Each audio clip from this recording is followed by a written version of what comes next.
I've always wanted to work at Glyndebourne. I grew up in Rye, and we used to go there occasionally when someone would get us a seat. So it's a place I've longed to work at, and I've wanted to work with John, who's doing a lot of exciting work at the moment, so I'm really excited about that collaboration. And I've never worked on a brand new opera before, and everyone's warned me that it's like this, that you don't actually know what it sounds like. So the moment where we had Julian playing, it looked like he'd been up all night. He may not have been. It looked like he'd been up all night finishing his score, and then he sat down at the piano and played it to us. And it wasn't even all of it, but it was enough to make me really excited that I was the first person to hear this coming out of a composer's piano. That was very, very exciting to me. So, yeah, for all those reasons, I'm excited. And there's a mass of people in it as well. It's exciting to have 60 people on a stage. And I think 60 people in this great big revolving structural cube singing their hearts out would be great.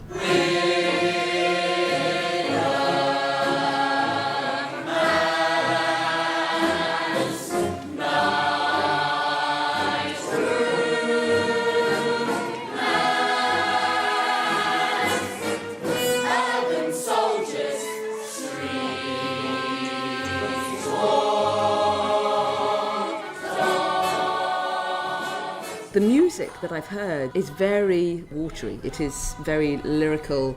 There's a lot of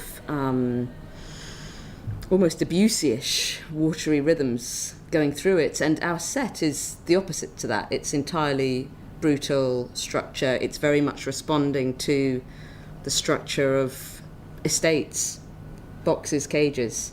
So it's important that the video projection that covers a lot of our structure cuts right through that graphic rigidity and brings to bear the musical qualities of liquid.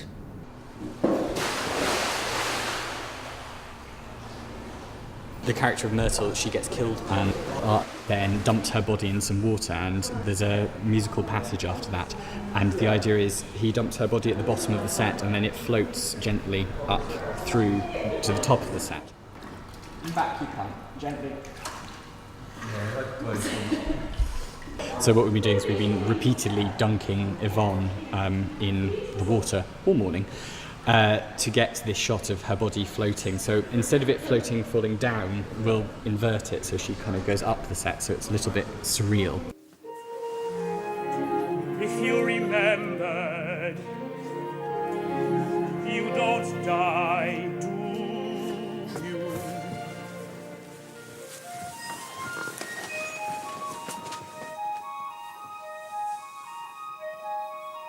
She was light in the darkness.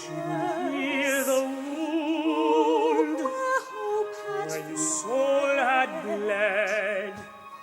She could write you a future. Make you dream of life. You let go of rage. She could paint the night. Conjure from the mud a blooming of flowers.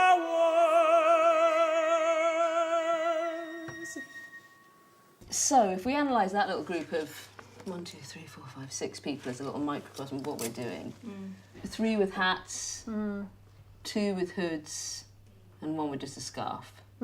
So it's that kind of rhythm. And this lot, what have you got here? You've got, 1 with a hat, 4 with hoods, and then we've got kind of high collar and, mask. Right. And they zip. Oh, with the eyes as well. Yeah, and they zip. Because these have actually been banned. Well, I can still get them, but it was But quite do you remember funny all when those I asked websites them. we looked at and they were actually banned? They thought it was funny when I asked them in different colours, though.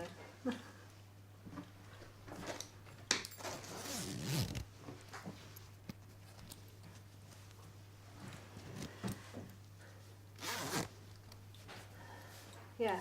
You can't even tell who we are, right? On stage, that would be a good thing. No embarrassment, just zip the hoodie up. You don't know who you are. Yeah. Oh, you got fists. Nearly everything is bought from a shop that you would recognise. Stuff that kids would wear if they're in a gang in Peckham. A lot to do with covering your face, hiding your identity. Layers to beef up the figure and to suggest power. Boots, chunkiness. So that sort of deals with the contemporary side of it, the immediate reference. Then, to try and move it beyond that into a created world, which the music suggests, and into the Arthurian allegory, we've treated these things.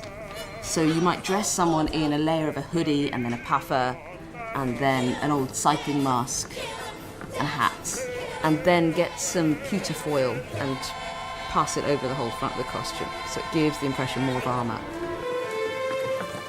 A fused world from two diverse ranges of reference.